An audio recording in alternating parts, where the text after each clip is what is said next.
السلام علیکم ویورز، میرا نام ہے محمد کمال اور آپ دیکھ رہے ہیں میرا یوٹیوب چینل محمد کمال آفیشیل، اور محمد کمال آفیشیل میں آپ کو خوش آمدید کہتا ہوں۔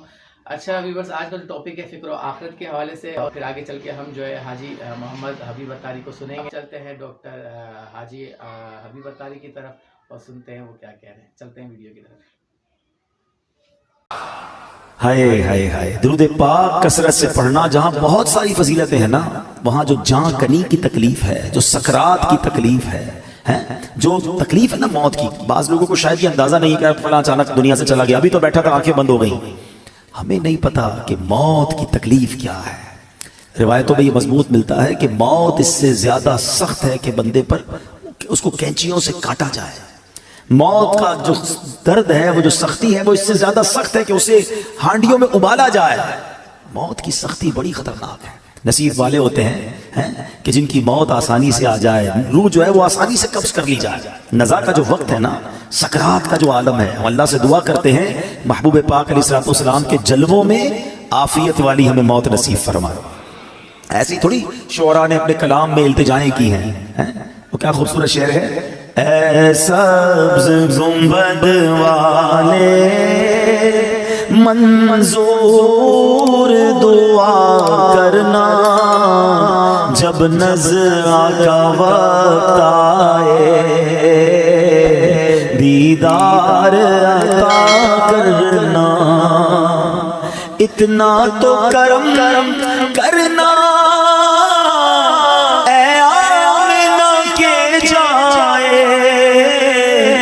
جب جان لبوں پر ہو، تم سامنے آ جانا، مقبول یہ عرض میری محبوب خدا کرنا، جب نزع کا وقت آئے دیدار عطا کرنا۔ ہم سب چاہتے ہیں نا کہ حضرت اسرائیل ملک الموت آسانی سے روح قبض کرے۔ ویسے سچی بات بتائیں کیا ہے کہ جب ان کی یاد میں زندگی گزرتی ہے نا، عشق رسول میں زندگی گزرتی ہے، آقا کی سنتوں پر عمل کر کے نبی پاک کی رضا والی زندگی گزرتی ہے نا، تو کیا خوبصورت شاعر بات لکھتے ہیں کہ جب تیری یاد میں دنیا سے گیا ہے کوئی، اللہ کرے کہ آقا کی یاد میں بس نبی پاک کے تصور میں جائیں، مدینہ پاک میں آقا کے جلووں میں دنیا سے جائیں، پھر کیا ہوگا، جب تیری یاد میں دنیا سے گیا ہے کوئی، جان لینے کو دلہن بن کے قضا آئی ہے۔ ہاں، پھر اس کی جان بڑی آسانی سے نکلتی ہے، وہ تو نبی پاک کے جلووں میں گم ہوتا ہے نا۔ تو اللہ کرے کہ موت کے وقت آقا کا جلوہ نصیب ہو جائے، لیکن کام کیا کرنا ہے اس کے لیے؟ کثرت سے درود پاک، چلتے پھرتے اٹھتے بیٹھتے نہیں پڑھتے لوگ درود، فضول باتوں کے لیے گھنٹوں پڑے ہیں۔ درود پاک زبان پر بہت تھوڑا آتا ہے۔ آج ہی چیک کر لو نا، اپنے آپ کو چیک کر لے، آج پورے دن میں کتنی بار درود پڑھا ہے۔ ٹائم نکالا کرو، تسبیح جیب میں رکھا کرو۔ کہتے ہیں درود پاک اور ذکر الہی کرنے کے بہانے ڈھونڈا کرو، جہاں موقع ملا تسبیح نکالی شروع ہو گئے۔ تسبیح نہ بھی ہو تو پڑھ سکتے ہیں، لیکن تسبیح یاد دلاتی ہے، اس لیے میں کہہ رہا ہوں اللہ کرے کہ میری بھی عادت بن جائے، آپ کی بھی عادت ہو جائے، اور ہم بس کثرت سے اللہ اور اس کے حبیب کا ذکر کرتے رہیں، فضول باتوں سے بچتے رہیں، اور ہماری زبان اس مبارک ذکر میں تر ہو جائے۔ بڑی پیاری التجا امیر اہل سنت کی ہے، مل کے آقا علیہ الصلوۃ والسلام کی بارگاہ میں عرض کرتے ہیں، ذکر و درود ہر گھڑی ورد زبان رہے، ورد زبان رہے، میری فضول گوئی کی عادت نکال دو، میری فضول گوئی کی عادت نکال دو۔ آئیے مل کر محبت کے ساتھ بآواز بلند درود پاک پڑھ لیں، صلو علی الحبیب۔ آج جس موضوع پر میں نے کچھ مدنی پھول پیش کرنے ہیں، یوں سمجھیے اس کا آغاز تو درود پاک کی اس فضیلت سے ہی ہو چکا کہ جو سکرات کا وقت ہے، جو موت کی سختیاں ہیں، کیا ہم اسے یاد رکھتے ہیں؟ ایک ایسی حقیقت ہے کہ جسے ہم بھول جاتے ہیں، زندگی میں ایسے زندگی گزار رہے ہوتے ہیں کہ جیسے مرنا ہی نہیں ہے۔ تو آج اسی حقیقت پر کچھ مدنی پھول پیش کروں گا۔ اللہ کرے کہ فکر آخرت اور آخری جو سفر ہے اس کی تیاری کا ہمارا ذہن بن جائے۔ حجت الاسلام امام محمد بن محمد غزالی علیہ رحمت اللہ الوالی لکھتے ہیں، بنی اسرائیل میں ایک بڑا مغرور شخص تھا، ایک بند کمرے میں تھا. بڑے لوگ ہوتے ہیں نا، ان کے کمروں میں ہر کسی کو آنے کی اجازت نہیں ہوتی. گارڈز آگے سیکرٹری، اجازت کے بغیر کوئی نہیں آ سکتا. اور ان کو اس بات پر بعض اوقات بڑا غرور بھی ہوتا ہے، فخر ہوتا ہے کہ میری ٹیریٹری میں کوئی پیر نہیں رکھ سکتا. اچانک کمرے میں ایک شخص داخل ہوا. اس مغرور شخص نے زور سے چلا کر کہا، کون ہو؟ کیسے آ گئے میرے کمرے میں بغیر اجازت؟ تمہیں پتہ نہیں میں کون ہوں؟ میں اس واقعے کا خلاصہ عرض کر رہا ہوں. تمہیں اجازت کس نے دی میرے کمرے میں آنے کی؟ تو کہتا ہے کہ مجھے اس گھر کے مالک نے اجازت دی ہے، اور میں وہ ہوں جسے کوئی روک نہیں سکتا. مجھے بادشاہوں سے بھی اجازت لینے کی ضرورت پڑتی نہیں. مجھے کسی کا دبدبہ ڈرا نہیں سکتا، اور نہ ہی مجھ سے کوئی بچ سکتا ہے.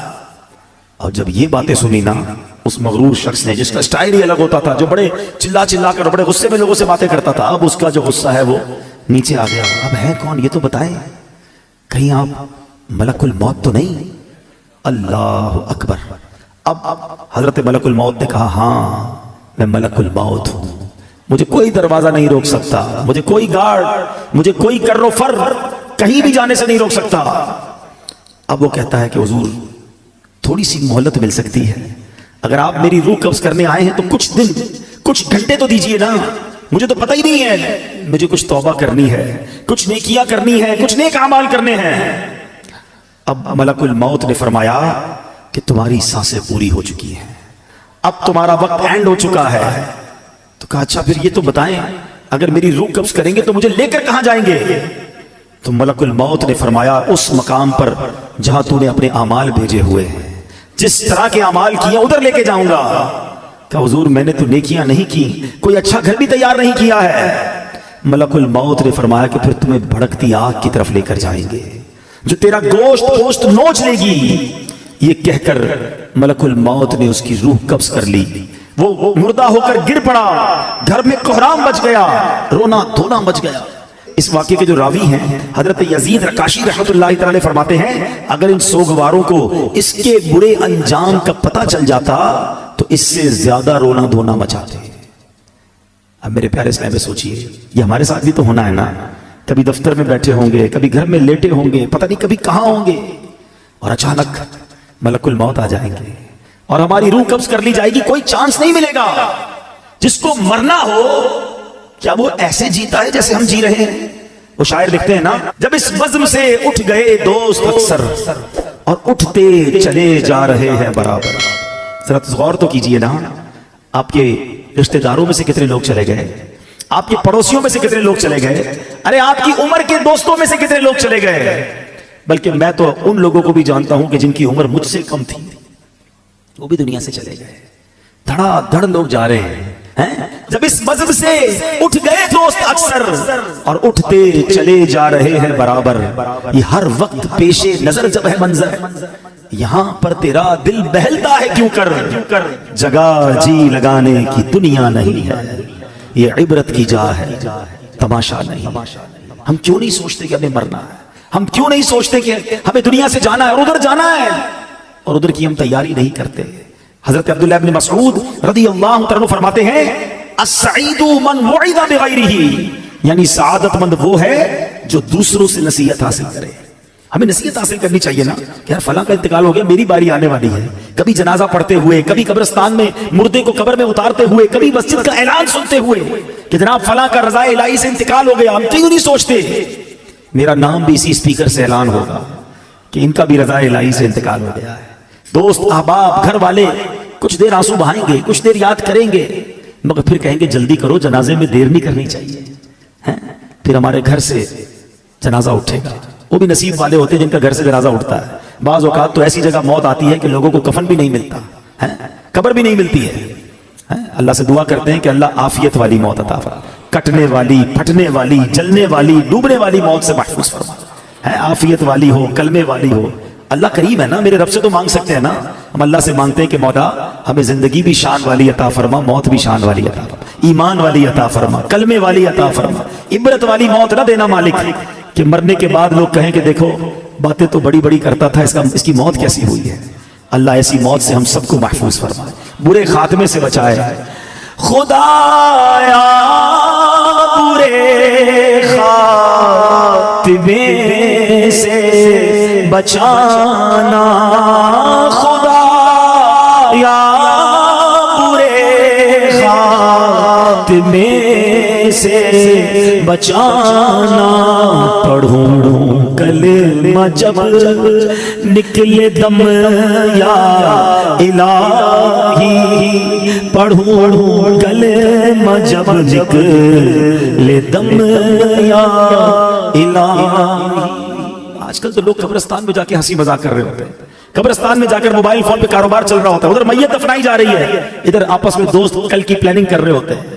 قبرستان عبرت کی جگہ ہے. قبرستان میں ہنسنے والوں کا کیا حال ہوتا ہے, آؤ میں آپ کو ایک واقعہ سناتا ہوں. خواجہ خواجگان خواجہ غریب نواز, خواجہ معین الدین چشتی اجمیری, خواجہ غریب نواز نے ایک واقعہ سنایا کہ ایک مرتبہ میں اور شیخ اوحد کرمانی رحمت اللہ تعالی علیہ سفر پر تھے. ہماری ملاقات ایک بوڑھے میاں سے ہوئی. وہ بزرگ تھے اور یاد الہی میں انتہائی مشغول تھے. کہتے میں نے ایسا بندہ یاد الہی میں مشغول پہلے نہیں دیکھا تھا.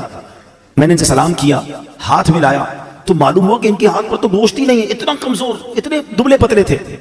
تو خواجہ صاحب کہتے ہیں کہ میرے دل میں خیال آیا کہ یہ اتنے کمزور کیوں ہیں. اس سے پہلے کہ میں سوال کرتا وہ روشن ضمیر تھے, میرا سوال جان لیا.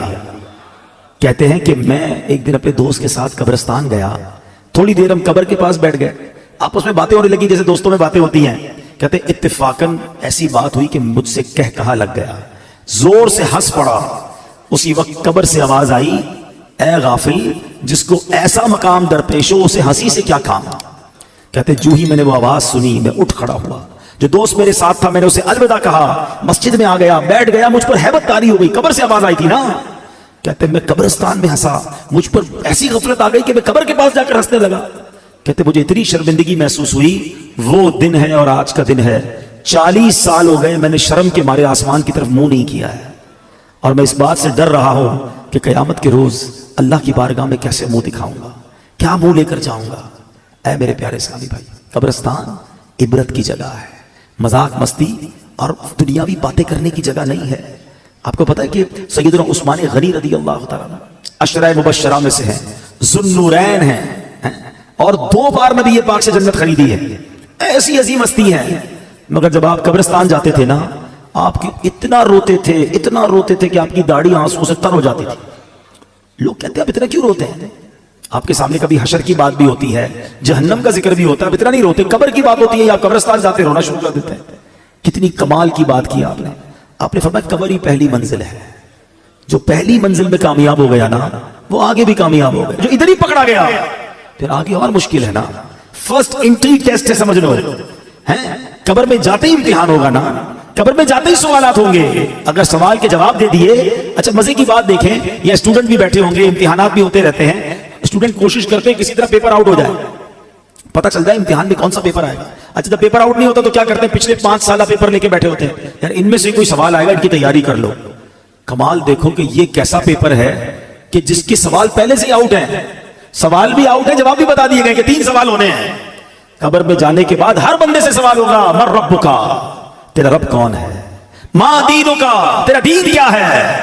اور پھر ایک پیارا سا چہرہ دکھایا جائے گا اور پوچھا جائے گا, ما کنت تقول فی ھذا الرجل, کہ اس مبارک چہرے والی ہستی کے بارے میں دنیا میں کیا کہا کرتا تھا. اور تینوں سوالوں کا جواب ہمیں پتا ہے, من رب کا, ربی اللہ, اللہ ہمارا رب ہے نا. ما دینوں کا, دین یہ الاسلام, دین میرا اسلام ہے. اور ہمیں پتا ہے کس کا چہرہ دکھایا جائے گا, کیا کہیں گے, ہوا رسول اللہ صلی اللہ علیہ وسلم, یہ تو میرے آقا جناب رسول اللہ صلی اللہ علیہ وسلم ہے. مگر یہ اتنا سمپل نہیں ہے. ہاں سوال بھی پتا ہے, جواب بھی پتا ہے. اب میں آپ کو ایک کمپیریزن سمجھاتا ہوں میرے بچوں, جو خاص طور پہ اسٹوڈنٹس ہیں, بلکہ جتنے بھی لوگ ہیں, سب نے دنیا کے امتحان کبھی نہ کبھی دیے ہوں گے. What is the difference between worldly examination and examination of the grave.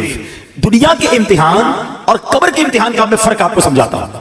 دنیا کا امتحان جب بھی ہوگا ڈیٹ پہلے سے پتا ہوگا, ایسا ہی ہے نا, 2 مہینے باقی ہیں, 3 مہینے باقی ہیں, فلاں تاریخ کو میتھس کا پیپر ہوگا, پھر اردو کا ہوگا, پھر سائنس کا ہوگا, جو بھی پیپر ہے, پیپر کے ٹاپکس بھی پتا ہے, ڈیٹس بھی پتا ہے. ٹھیک ہے, جیسے جیسے امتحان قریب آئے گا ہم تیاری بڑھاتے جاتے ہیں. کل صبح پیپر ہے, رات نیند نہیں آتی, ایسا ہی ہے. سیکنڈ, دنیا کا پیپر جب بھی دے دے, آپ پیپر دیتے, رزلٹ کچھ دنوں بعد یا کچھ مہینوں بعد آتا ہے. ٹھیک ہے. تیسری بات, پیپر پہ فیل ہو گئے, ایک چانس ملتا ہے, کیا کہتے ہیں اس کو, سپلیمنٹری پیپر یا ضمنی امتحان, کہ چلو یار فیل ہو گئے, دوبارہ دے دو. اچھا اس میں بھی فیل ہو گئے,